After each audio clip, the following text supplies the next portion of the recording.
নমস্কার, আমার নাম পূর্বাশা দাস। আমি একটি কবিতা আবৃত্তি করছি। কবিতাটি হলো জীবনের হিসেব। লিখেছেন সুকুমার রায়। বিদ্যে পোষায় বাবু মশাই, চড়ি শখের বোটে। মাঝিরে কর বলতে পারি সূর্যি কেন ওঠে, চারটা কেন বাড়ি কমে, জোয়ার কেন আসে। বৃদ্ধ মাঝি অবাক হয়ে ফেলফেলিয়ে হাসে।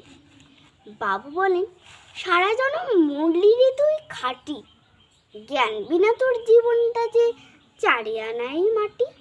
খানিক বাদে কহেন বাবু, বল তো দেখে ভেবে, নদীর ধারা কেমনে আসে পাহাড় হতে নেবে।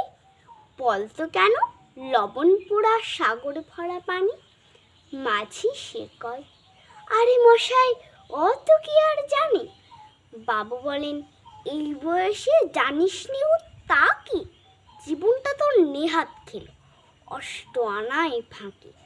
আবার ভেবে কহেন বাবু, বল তো রে বুড়ো, কেন এমন নীল দেখা যায় আকাশের ওই চুরো। বল তো দেখি সূর্য চাঁদে গ্রহণ লাগে কেন। বৃদ্ধ বলে, আমায় কেন লজ্জা দেছেন হেন। বাবু বলেন, বলবো কি আর, বলবো তোরে কিতা, দেখছি এখন জীবনটা তোর 12 আনায় বৃথা। খানিক বাদে ঝড় উঠেছে, ঢেউ উঠেছে ফুলে।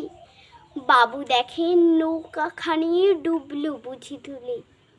মাঝির কোন এ কি আপদ, ওরেও ভাই মাঝি, ডুবলো নাকি নৌকো এবার, মরবো নাকি আজি। মাঝি শুধায়, সাঁতার জানো, মাথা নাড়েন বাবু।